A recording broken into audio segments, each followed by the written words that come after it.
ओम नमः शिवाय। मित्रों, कुंभ राशि कितनी सच्ची बात है कि व्यक्ति जब इस दुनिया से चला जाता है तो लोग उसे छूने पर भी स्नान करते हैं।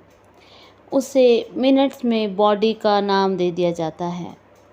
उस व्यक्ति के सामान को घर में रखने से लोग मना कर देते हैं कि झट से बाहर कर दो, बिस्तरा भी निकाल दिया जाता है। आजकल की जनरेशन को तो पता भी नहीं कि कैसे लोग शमशान तक कंधे पर अर्थी उठाकर लेकर जाया करते थे, राम नाम सत्य है बोलते हुए। आज तो शव वाहन आता है और झट से बॉडी ले जाता है। हमारे यहाँ तो इंडिया में अभी शव जलाए जाते हैं, फ़ौरन में तो मशीनों में ही डालकर क्रीमेशन हो जाता है। दुनिया की खुदगर्जी तो देखो कि व्यक्ति के कपड़े, जूते, चप्पल सब कुछ दान कर दो, क्योंकि उनका मोह होगा उसमें। यह उसका गहना, भूमि, वाहन, मकान, इन सब में तो क्या उस व्यक्ति का मोह नहीं होगा? जीते जी होता है तो मरने के बाद उसे क्यों मोह नहीं होगा?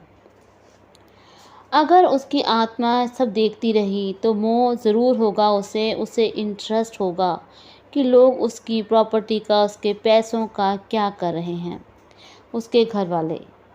मैंने एक दो ऐसी सच्ची घटनाएं भी सुनी हैं, जिसमें पहली घटना में एक औरत ने अपनी बेटी की शादी के लिए अपने ट्रंक में पैसे जोड़ कर रखे थे।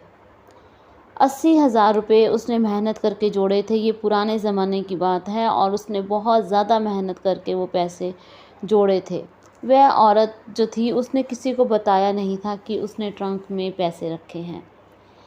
वह औरत मर गई और उसके मरने के बाद उसने अपनी बेटी को सपने में बताया कि मैंने तेरी शादी के लिए ट्रंक में पैसे रखे हैं। यह तो माँ थी मित्रों, जिसने मरने के बाद भी अपनी ड्यूटी निभाई।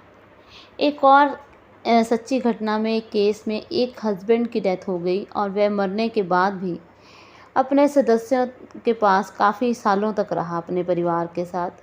अपनी पत्नी को हर महत्वपूर्ण बातें जो थी वो उसके हिंट दे देता था।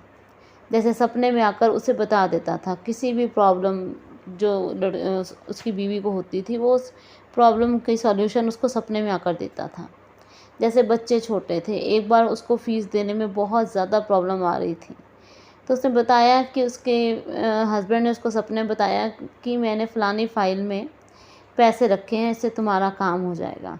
उस लेडी ने जब किसी तरह अलमारी में से वो फ़ाइल ढूंढी तो उसमें पैसे थे, उसका काम बन गया।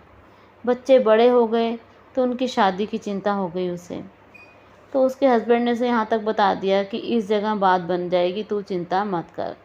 और वैसे ही रिश्ता हो गया। व्यक्ति की जिम्मेवारियां पूरी हो गई तो उसने अपने घर से विदा ली और उसके बाद वो व्यक्ति जो है वो किसी को भी दिखाई नहीं दिया सपने में, अपनी पत्नी को भी नज़र नहीं आया। इससे एक बात पता चलती है मित्रों कि आत्मा का भी वक्त होता है और उसका भी जब काम पूरा हो गया तो उसे वहाँ से जाना पड़ा। उसके बाद तो किसी को नज़र नहीं आया। तो कई लोग इतना ज़्यादा मोह रखते हैं अपनी चीज़ों से कि उनको अपने जो है मरने के बाद भी उनका उनसे मोह नहीं छूट पाता। कई लोग तो मुंह पर ही कह देते हैं कि मरने के बाद भी मैं इसी घर में घूमूंगा, मंडराऊंगा, रहूंगा। पर व्यक्ति के समान एक मकान की भी उम्र होती है और निश्चित उम्र बीतने पर मकान को भी टूटना पड़ता है और नया बनना पड़ता है, क्योंकि जितना पुराना मकान हो जाता है उसमें उतनी ही नेगेटिव शक्तियाँ भी आ जाती हैं। ऐसे हम कह सकते हैं कि मकान भी बूढ़ा होता है और उसकी भी उम्र होती है। हम जितना मर्ज़ी कर लें, मोह माया से दूर रहो। हर व्यक्ति को मोह माया होती ही है। इसका पता तब चलता है जब उससे सब कुछ छिन रहा होता है या छिन गया होता है। सब कुछ होते हुए मोह माया का किसी को पता नहीं चलता। ना आप कह सकते हैं, ना कोई और कह सकता है कि मोह माया कितनी है या नहीं है। मित्रों, आशा करती हूँ कि ये जानकारी आपको अच्छी लगी होगी।